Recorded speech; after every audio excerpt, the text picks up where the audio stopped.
It's time for another episode of Tucson Means Business, featuring Tucson's top entrepreneurs and leaders in the business world. And now your host, Mark Bishop. And welcome once again to another Tucson Means Business, proudly sponsored by the 49ers Golf and Country Club on Tanque Verde Road, heading east towards Reddington, but you turn right, and there is the famous Jewel of the Desert, the Rincon Grill, and the wonderful golf course. And, of course, we're here broadcasting from the Stuart Title Studios in on Broadway, I should say, and that's where we broadcast from here at Tucson Business RadioX. You know, it is Cancer Awareness Month, and I can't believe it, but the statistics, I've got three guests that are going to share stories with you, and we've got... I had an interview the other day with Dr. Michael Rukum from Northwestern Medicine, and he was sharing with me some of these stats that it's estimated that in 2021, there'll be 104,270 new cases of colon cancer and 45,230 cases of rectal cancer diagnosed in the U.S. Absolutely incredible numbers. How, why, and what? Well, I have a special guest by the name of Kim Adair. Welcome, Kim. Hi, Mark. How are you today? I'm well, thank you. And we have Laurie Gonzalez. Hi, Laurie. Hi, Mark. And Marlee Bisbee. Hi, Marlee.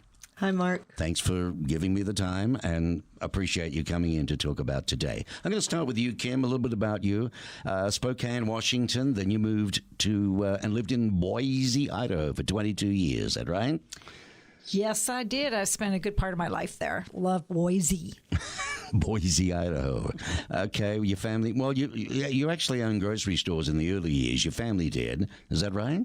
Yep. Both my great-grandfathers owned grocery stores, one in Scotland and one in Sheridan, Wyoming. Two different great-grandfathers. So it was really in my blood to love working at grocery stores, which I did for many years. Well, 15 years in the industry, but at 22, looking for an adventure and a chance for a new career, you moved to Armonk, New York. Did I pronounce that correctly? Yep, Armonk. As a nanny. Right, initially, yes. But then you met a commercial photographer who you would work for as his agent in New York City. That must have been exciting. It was very exciting. He was our neighbor. I had no idea what he really did for a living, which was work with lots of famous people and magazine covers and TV guide covers and things like that. It was really exciting. Well, a bit different. You then went and worked as a flight attendant, which landed you in Colorado, excuse the pun, but where you worked for many years for a magazine newspaper and your own marketing advertising business. Boy, were you busy, huh? Yeah, kind of just used all the skills that I had developed in New York and pounding Madison Avenue and kind of created my own thing, but contracted with a local newspaper in Golden, Colorado, and worked for a popular magazine in the Jefferson County area. It was really, really fun. And you did all three at once. Very good. Well, you were then 47, and you had a colon cancer diagnosis. Yep. Correct? Yep. That's what got me. So, but it ran in my family. But I had actually. So why did you wait, so long to get your own colon cancer screening if you had a history in your family? Well, because the guidelines then were to get checked at age 50. But when you have family history, you don't wait for that magic 50. And I had actually had a symptom and had an issue and had gone in to see my primary care physician, who said, you got a family history for colon cancer. You really need to go ahead and get checked now.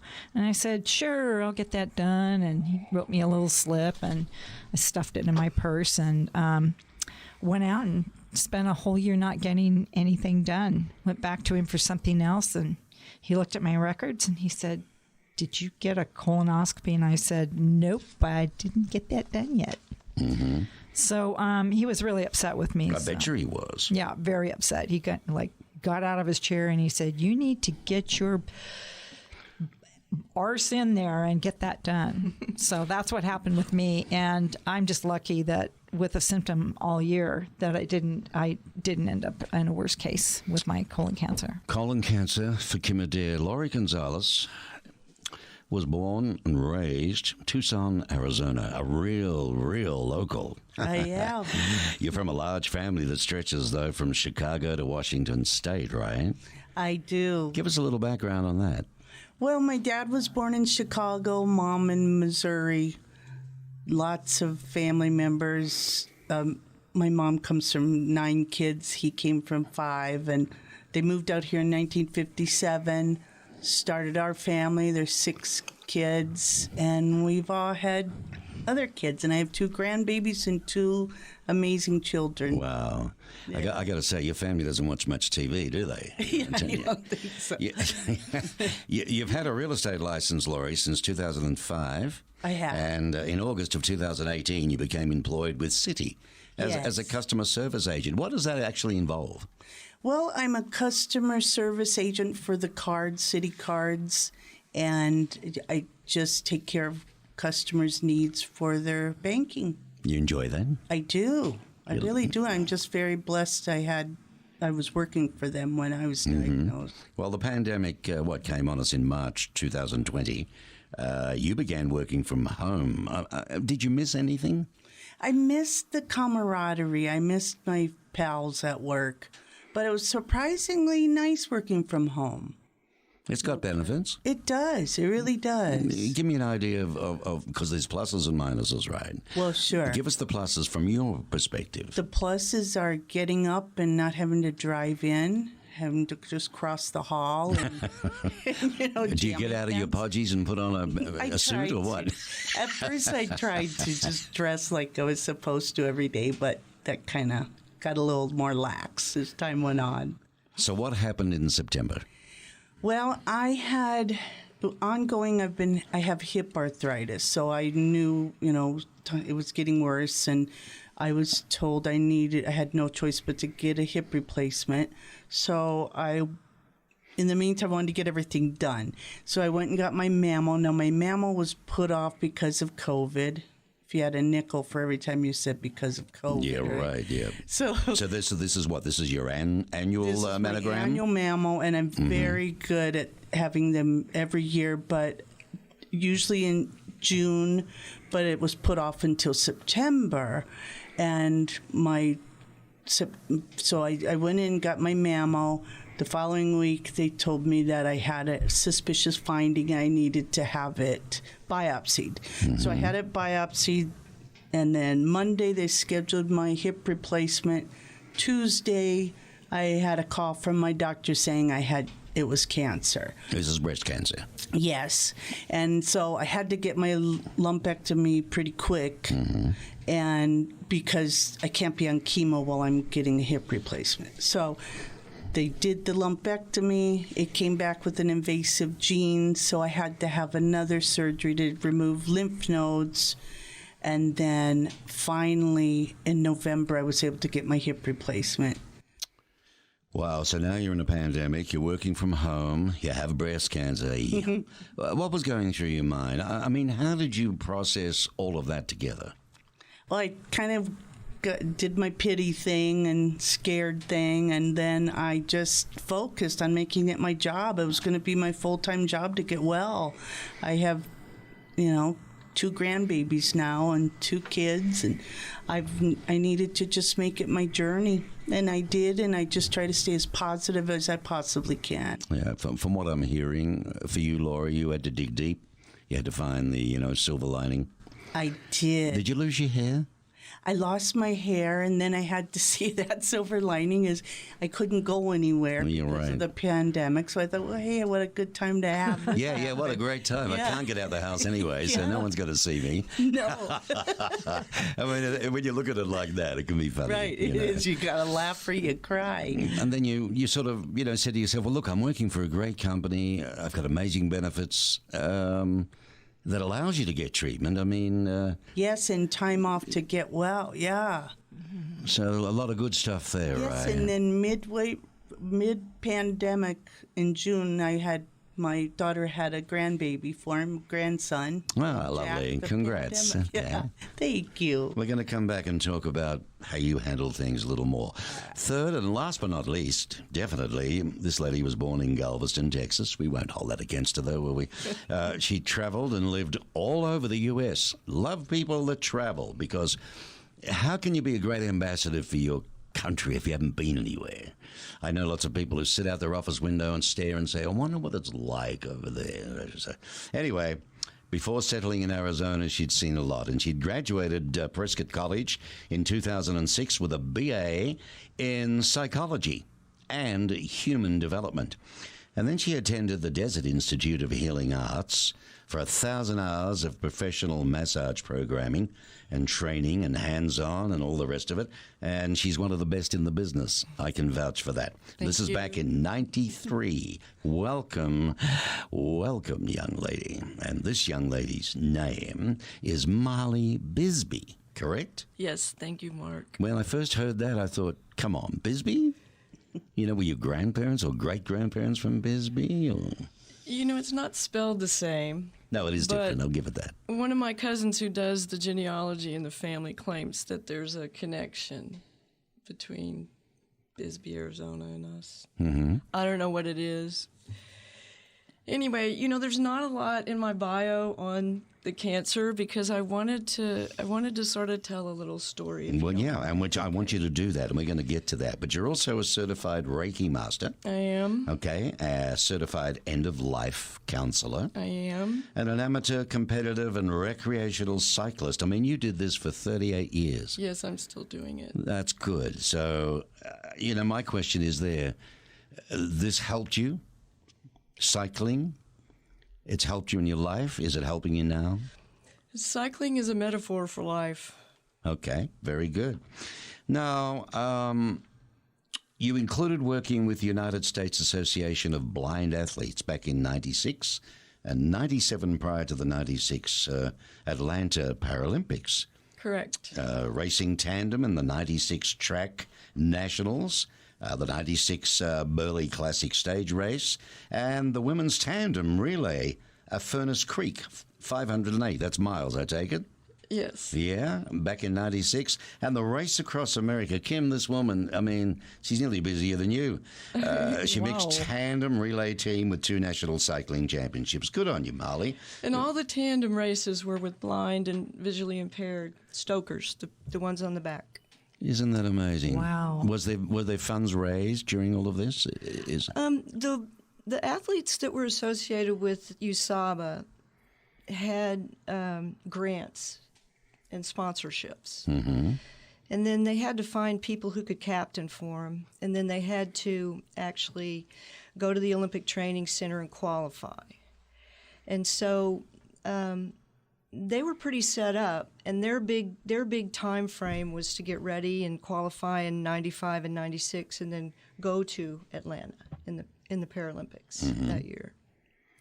Yeah, I got to admit, Laurie, I watch the Paralympics and I get a tear, you know? Oh, yeah. I think it's marvelous what they do. Absolutely marvelous. Talk about motivational. Marlee, in 2015-16, you were certified as an end-of-life counselor. Yes. You know, adding an older population of chronically ill and actively dying clients to your business. How does one do that business and keep it together? Tell me. So I got interested in this. My mother passed away. She had cancer. She had lung cancer.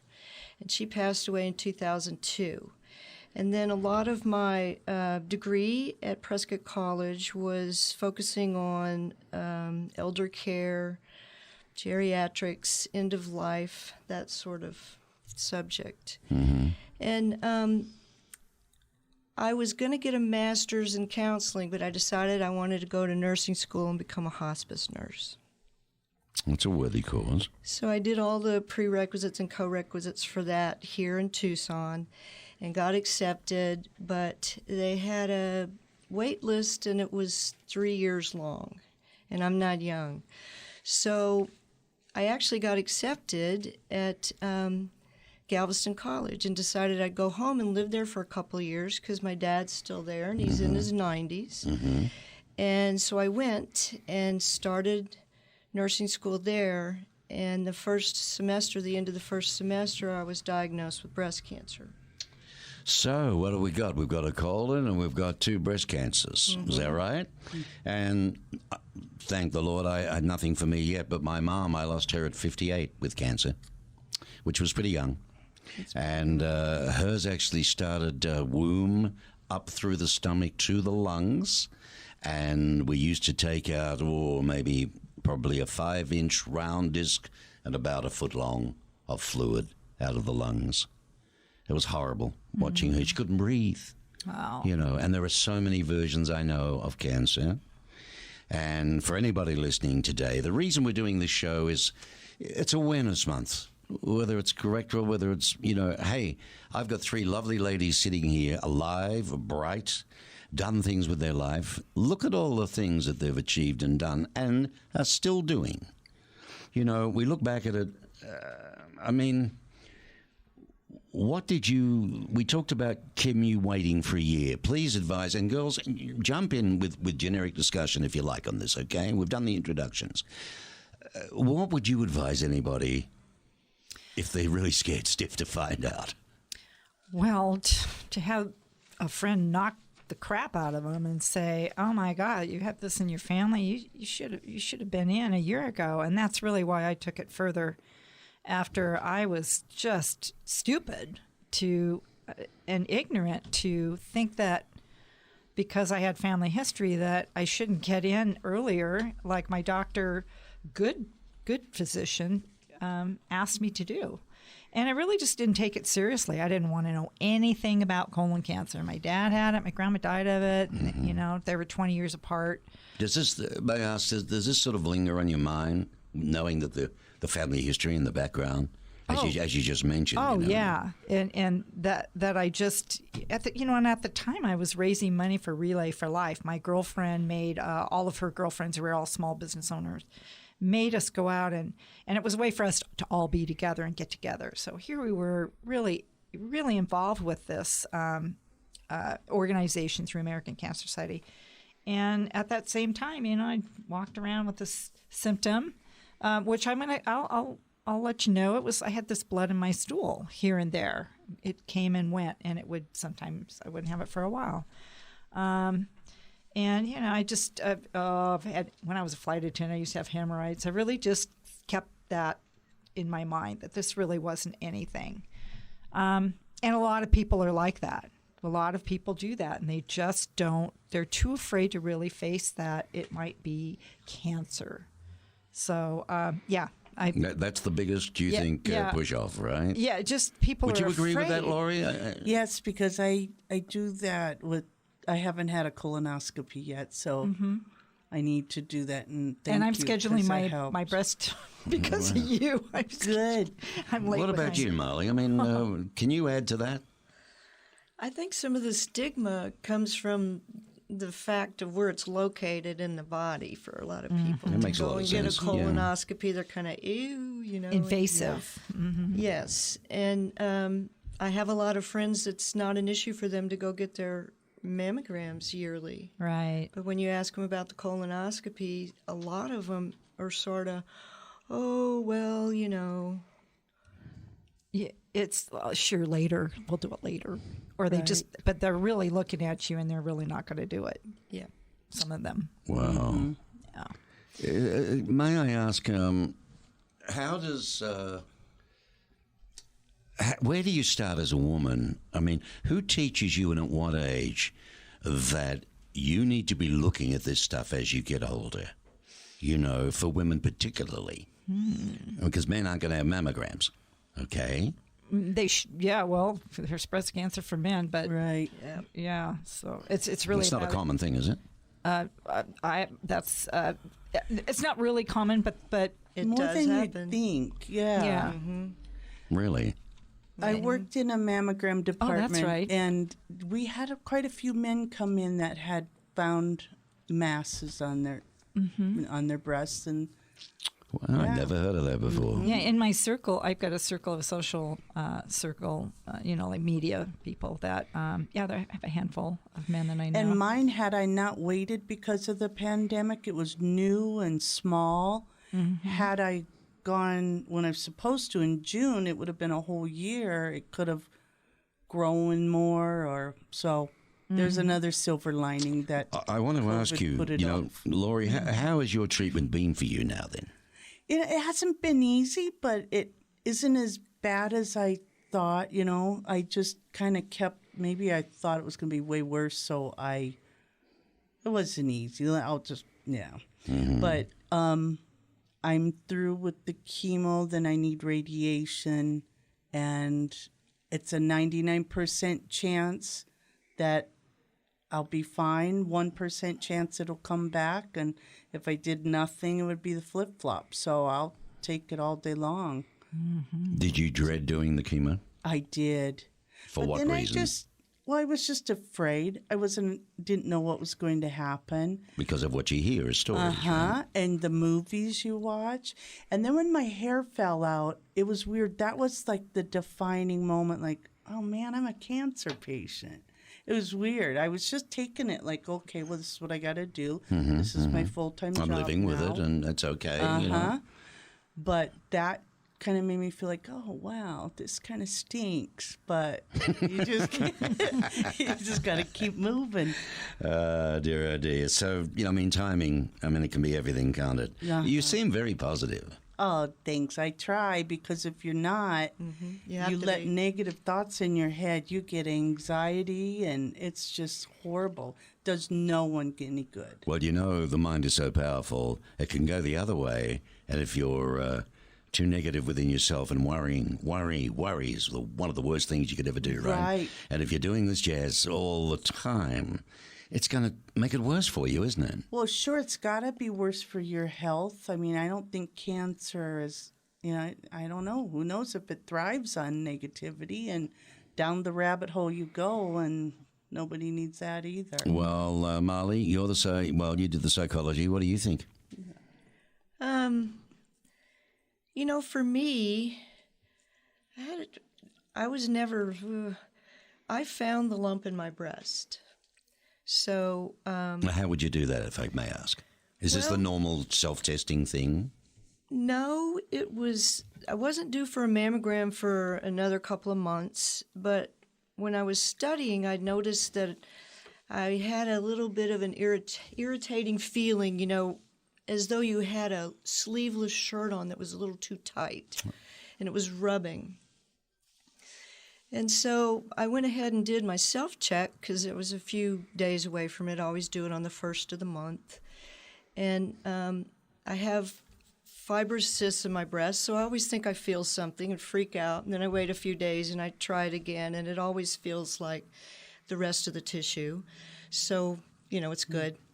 So I tried that, thought I felt things, waited, tried it again, didn't feel much. It was okay, but the sensation never went away. So one day, I'd been a massage therapist for years, and I decided to just use my palpatory skills and reached over, put my left hand on my right breast, and just waited, palpating slowly. It took me about 10 minutes, and I found it, and it was about the size of a pea. And then I went away and came back to it a few hours later, and I could find it again.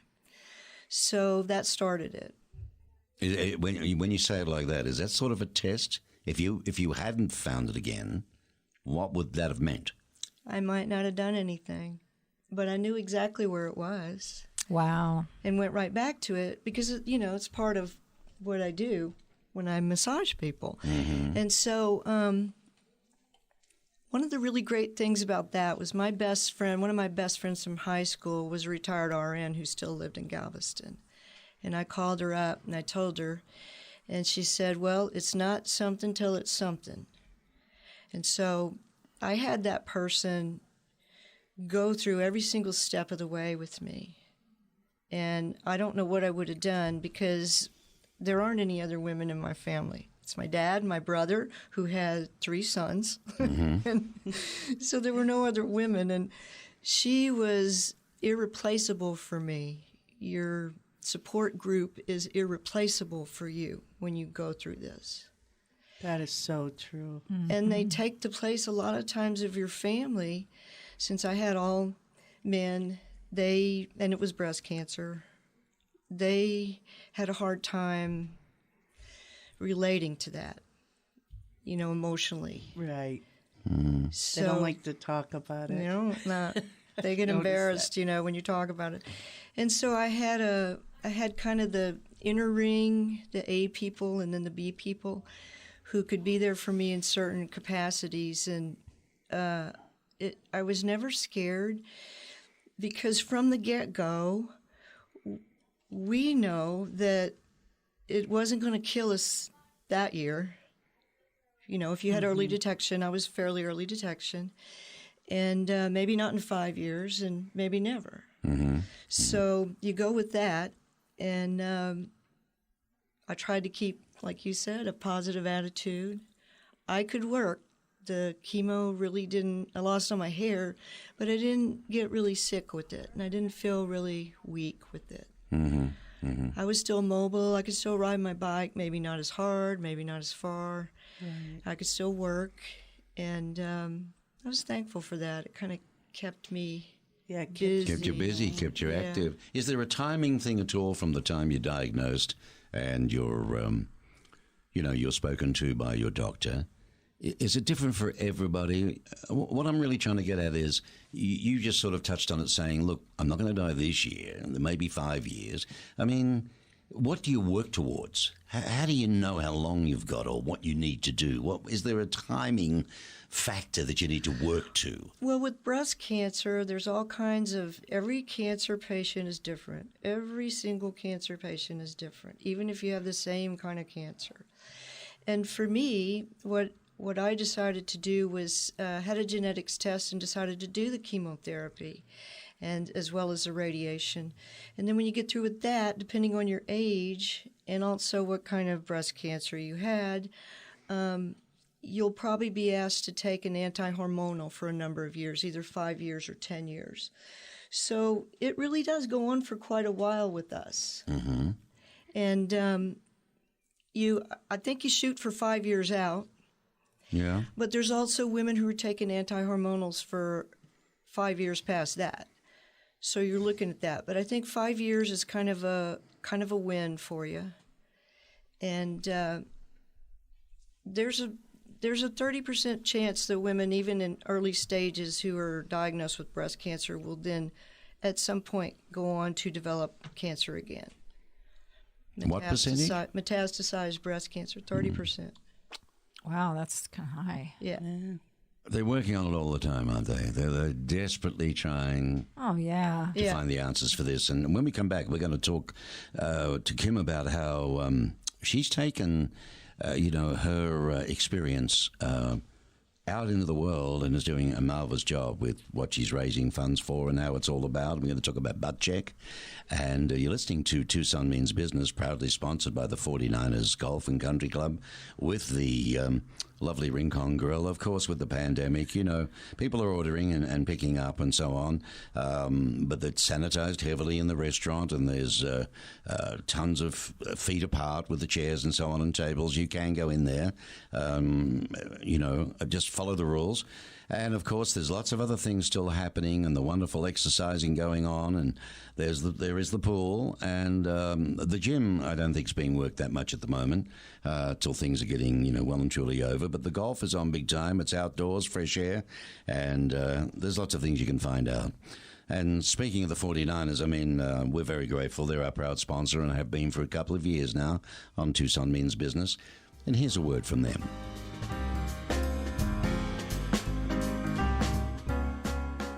Tucson Means Business is proudly sponsored by the 49ers Golf and Country Club.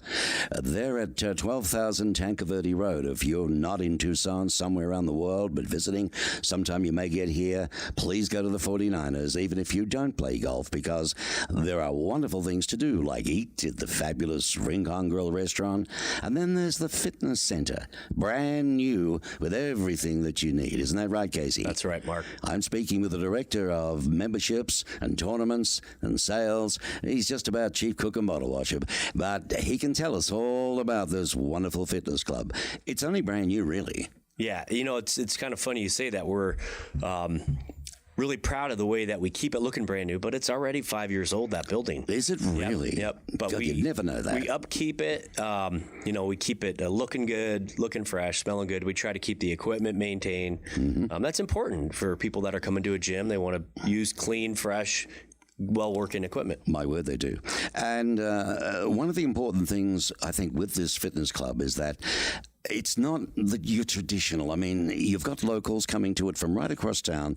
There are lots of different separate type events on, aren't there? From fitness type, I can't remember them all, but the lady that runs it does a fabulous job. Great job. In fact, there's a few of them get together and create all these different sort of sequences. They do. They've got a lot of different group fitness classes is kind of what we, I want to say it's kind of a niche market, really. There is lots of gym offerings around, obviously. Sure. You got your big box store kind of fitness centers that are, they have hundreds of pieces of equipment. They've got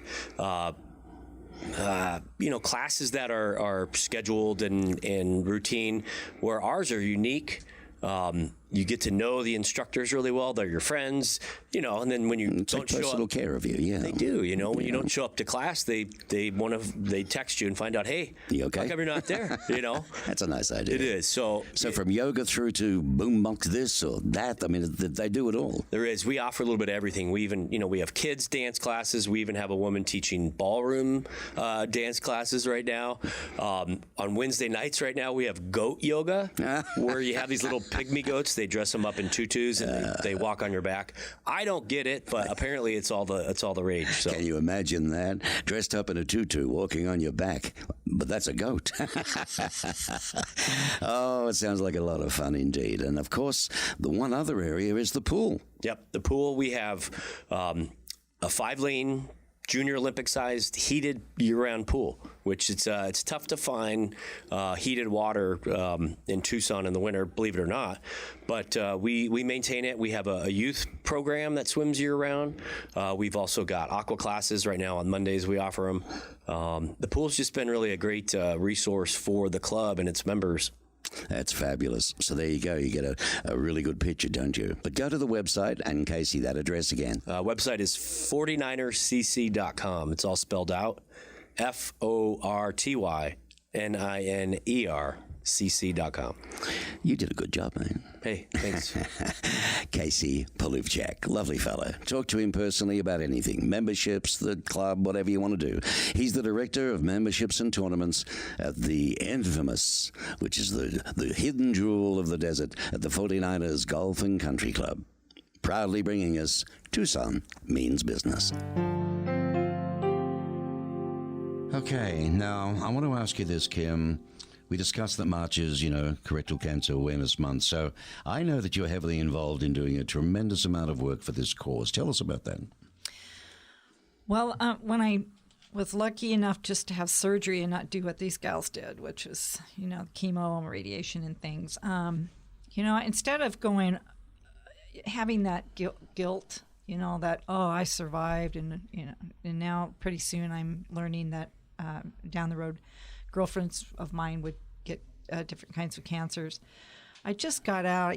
I remember my sister picked me up at the hospital, and I went out halfway to where the car was, and I just dropped my knees, and I'm not super religious these days, but I just said, oh my God, I have colon gods, and I just said, oh my God, I'm so grateful, and I want to do something about making sure that everyone around me gets all their cancer screenings, because I had felt so stupid that I, really ignorant that I had let mine go with my family history. So I was in my pajamas, and my sister take me to my office downtown Golden, Colorado, and I walked over to the really old drugstore down the street, and there was Peter Coors of Coors beer.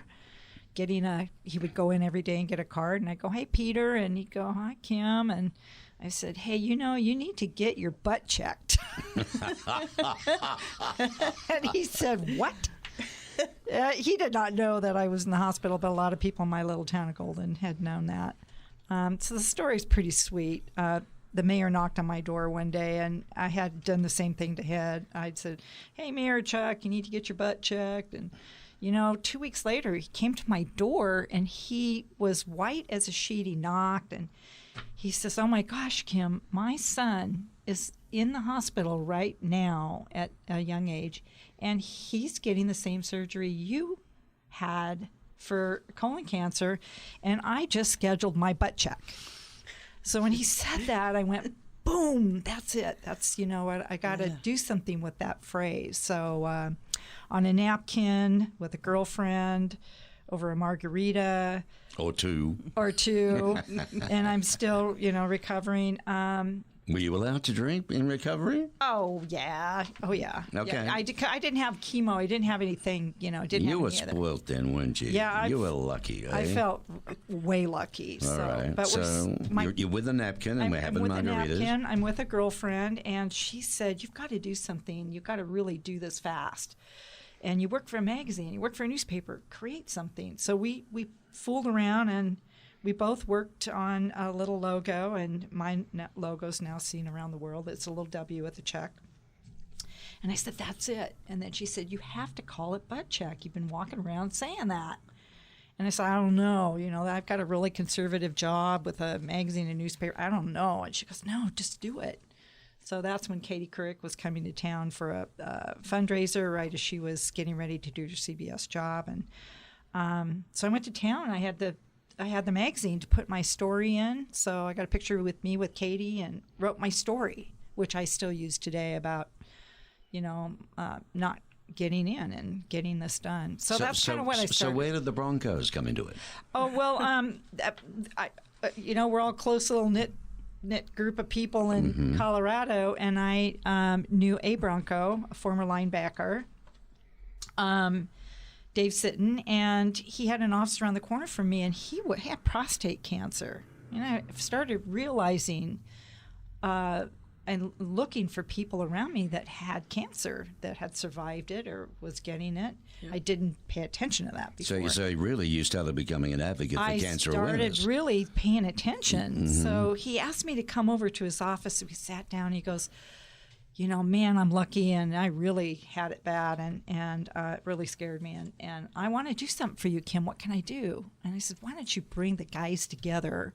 Let's do a little Kick Cancer campaign so I can put it in the magazine." So I had a full page in the magazine, me with 8 famous former Broncos and their names on each little football. And really? I created the ad, and then our graphics people and he put it together. So I created the entire ad, and people thought I was fake standing there with. I had a little football. I went to the drugstore and got a little football, and I had my logo on the shirt, and it was just really cool. I just did everything really fast, didn't think about it, and I got a lot of run with that Kick Cancer campaign with the Broncos, and they're committed to helping me raise funds for butt check. So we'll be redoing that campaign sometime soon. So, that's great. So the thing took legs and took off, didn't it? I just took off with it. I just didn't stop. Or grew legs, I should say. Yeah, it really had to do with the fact that I was in marketing and advertising, and I could do a lot with it.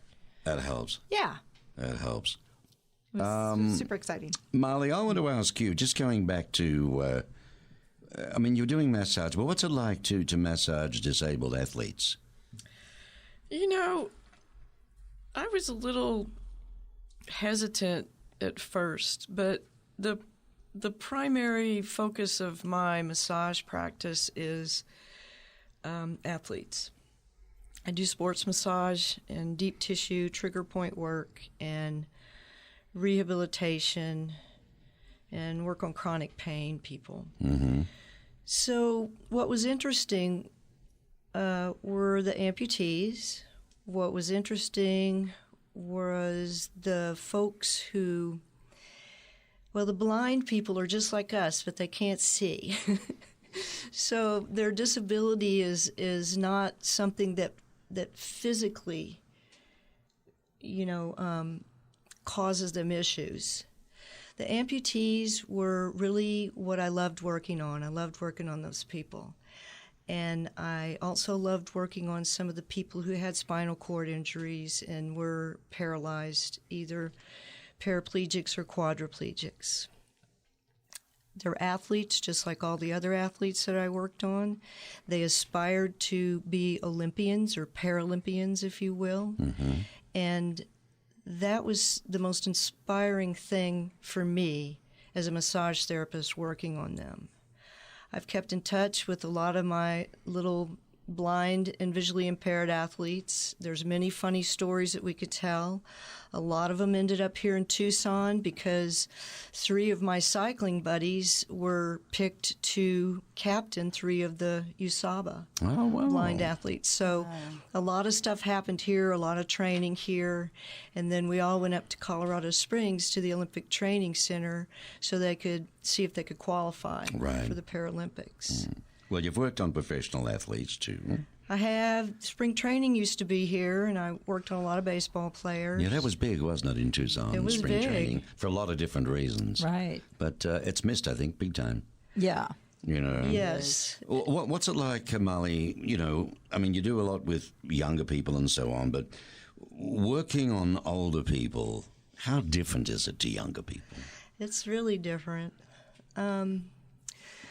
And I would like to delineate between older people and older athletes. Okay. Because I have a friend who did a radio podcast with a cluster of my older athletes. I had a 70-year-old cyclist who had ridden the Race Across America course the following year in 2011 when he was 70 years old, and a couple of his friends came. We took 6 weeks, and I was their soigneur. So I drove the van and did the massage and schlepped all their luggage and everything.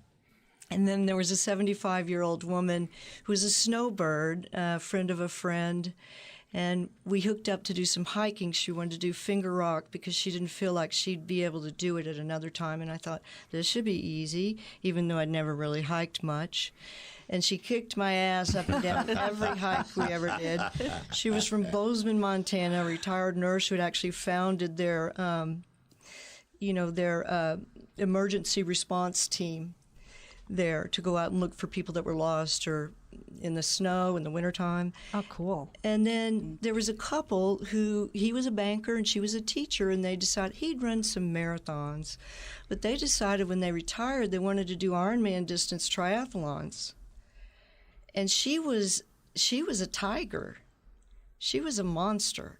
At 65, she'd probably been to Kona 8 times. Wow. And that's one where you have to qualify. Wow.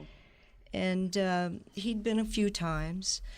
So I got them all together, and they did a radio podcast as older athletes. Now, the difference between working on someone like that was exactly what my friend Ron told me. In the end, he would ask him, so are you on any medications? And these are 70, 75-year-old people, right? Mm-hmm, mm-hmm.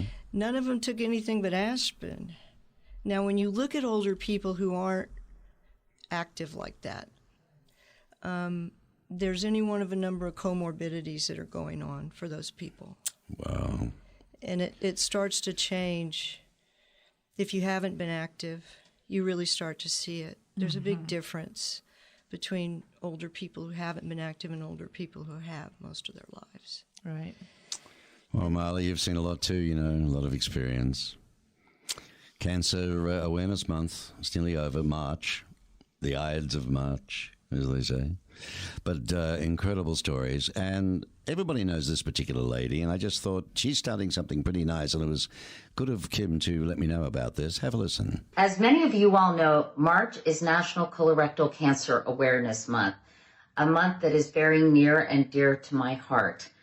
But so many people have been putting off screening, And everyone needs to make an appointment with the doctor, talk about screening that's right for you. I'm teaming up with Exact Sciences to make sure that everybody gets this important message, because colorectal cancer is the #2 cancer killer of men and women combined in this country. But it is so preventable if it's detected early. So we're using the hashtag #IGetScreened4 so you can share the people you care about, the people you want to stay healthy for, the people in your life who I'm sure want you to be around for a very long time. So I'll start first. I get screened for, well, really, my daughters, Ellie and Carrie, because they have a single mom, a married mom now, but they didn't have a dad growing up. And I want to make sure they have a mom for a very long time. I can't wait to hear who you get screened for. So record your messages, send them to me, and I'll post them on social media. So everybody take part in this great campaign and definitely get screened. Well, we're broadcasting live, of course, but this is a podcast that will stick around for a long time and on the site. And I'm not sure that went out live or even recorded it for that matter. I got a technical hitch here, but never mind. This is the beauty of podcasting. I'll get that put into it, and it'll be in the show. But interesting. It's a good promotion. Yeah. I just saw it yesterday, and people were, as soon as Katie let that go, all my social media people that are in the cancer world, all the survivors around the country, were using the hashtag, getting it out there. So this is because it is Colorectal Cancer Awareness Month. So yeah, I know it's colorectal, but at the same token, it's really all cancer, isn't it? Well, when you ladies were talking, I'm 63 right now, and it dawned on me that on my other side of the family, my mother had breast cancer at 63. So I am getting in from. I'm going to go home and I'm going to call and get my screening because I'm way late in getting that done. But cancer. I know she's shaking her finger at me. I know. See, and I should. We should. I'm out there bugging everybody. I know. But listen, you're doing a darn good job. I found this in my research about you. I have a note actually. It's fashion designer and colon cancer survivor, Carmen Mark Velvo. Hi, Kim. In regard to my most recent post, I wanted to thank you for all you do with cancer research. For you and I, we're emphatically empowered by these things. Our job now, and has been since, is to share our stories, because research funding comes from the sympathetic heart. Mm-hmm. Be encouraged today. You're doing all the right things. And his website, by the way, is CarmenMarcalvo.com, www.CarmenMarcalvo.com, all one word. Yeah, that's a nice little thing for you there. Yeah, it was really sweet. So listen, butt check. We haven't got a lot of time left. Give me a quick roundup of what people can do if they've heard this, they want to get involved maybe. What's happening with butt check? Where's it going now? Here in Tucson, what could be done? Well, it took me 12 years and a lot of challenges, but Butt Check is officially a nonprofit. I'm very proud of that. It happened right before my birthday that my big lawyers, I call them my big arse lawyers, got it done for me. And so I've been involved, though, for 12 years with all the major colorectal cancer organizations, big and small, around the country. So I feel like I can finally officially play with the big dogs and little dogs as well. That's good. Now, that is what, a 503c? Yes. I'm an official 501c3. 501c3. Yeah. C3, and they can just contact me. I'm on Facebook a lot. And our website actually will be up here in a week, our launch page. It'll have a donation button. I will be raising, or my team will be raising funds for research in our own backyard. So I thought that was important that we did that for our world-class research right here. And you know that right here with my Tucson Business Radio, if anything I can do to help, you got it. Not a problem. Well, you're part of my advisory board, so right? We got to do something. So, yes. We got to get it out there. We can help. Thank you. Lori Gonzalez, I'm going to ask you, what's the best advice that you can give to anybody listening who may be in a similar situation? I would say just stay as positive as you can and make it your full-time job to get better. I keep saying that, I know, but also friends are always, they come around and they're so good to help. I have a hard time with saying yes, but let them help because it's so much, it helps so much to have friends come around and just be there for you. Mm-hmm. So A lot easier than what it is trying to go through it alone. Huh? yeah, it sure is. Marlee, do you, what are your plans for massage? I mean, once you get back to work fully, you're recovering. How do you feel? I feel great. I'm, 5 years out from the cancer, but the issue now is the pandemic.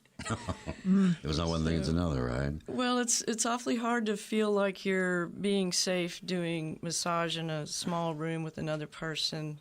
Mm-hmm. But you wear a mask. Yeah, absolutely. Right. And they wear a mask. I mean, you can't get it by just rubbing somebody or touching them. No. That's the thing. And guess what? I've been there. I've had COVID now. I was down for 6 weeks. My wife and I went down the same time, and we were super careful, masks everywhere, never went out, went shopping only.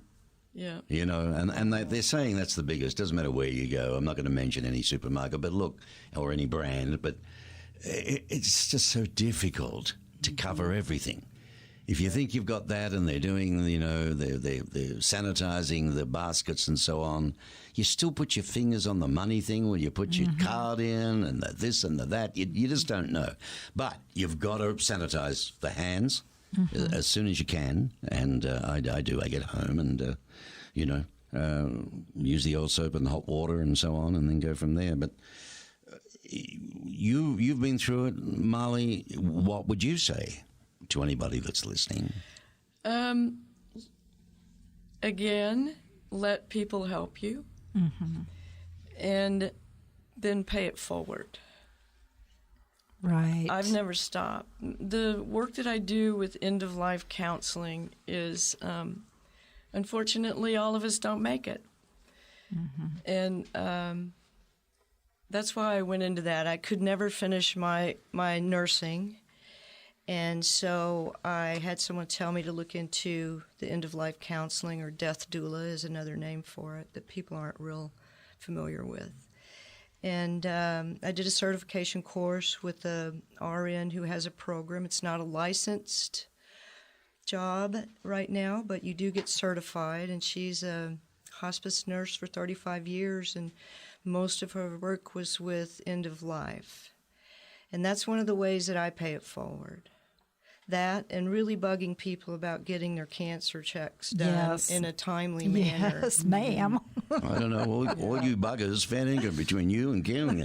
Thank God you are bugging people, Well, do you feel embarrassed if you bring it up to anybody? No. Get the tatas checked. And get the other end. Now I have I'm the gonna add booty. that. Get the tatas and the butt checked. Yeah, Get your booty unbelievable. checked. But truly, to bug each other, it's really true. It's like, get it done. I have a tattoo. It's not little either. It says "Get her done." Well, and today you've got this who are sponsoring you now, Kim, that you're heavily involved with, Colorectal. I mean, you've got this opportunity in the privacy of your own home. Right? Yeah. One doesn't have to go and get that thing jammed up here, right? Right. If you don't want Mark to. just ordered. You just got it through your doctor. You have to get it through your doctor. Yeah, I thought, what the heck, why not? I'm 105. I've never had it done. So I said, Mark, would you get your box? Make sure and take a picture of you with the box, because that's me. I'm the picture. I'm the picture whore. My significant other calls me that, but it's appropriate because get that picture so we can promote it. So we will. Any big events coming up you want to promote? Well, soon? I do. I'm planning an event in Main Gate Square with the Marshall Foundation, which will allow me to have the courtyard. There's a Starbucks and all the stores right there that lead right into the university. So hopefully, I'm shooting for later part of May to have an event there to kind of bring everybody together. I also have Women Under the Sun as my little social networking group that will help me put put it all together. So we'll make sure you're all invited. And That's fantastic. put the word out Right. for that. So look out for the best thing for listeners really is, of course, this show will stay on the site, TucsonBusinessRadio.com. You can go to it any time and you'll be able to, the replay. But of course, it goes out to all the major podcast platforms, being Apple Podcasts and Google and Spotify and so on. And you can find the show there and go over things if you like to. There'll be photographs of the guests for today. I'm very grateful to you all. Took a bit of courage. And it was lovely of you, and I thank the 49ers Golf and Country Club for being a wonderful sponsor. Yours truly, Mark Bishop, hoping you enjoyed the show today of Tucson Means Business. A little different, but I think it's well worthwhile, and I'd like to thank Kim Adair. Thank you. You're most welcome, Laurie Gonzalez. Thank you. And Marlee Bisbee. Thank you for the invite. You're most welcome. Thank you, Mark. Yes.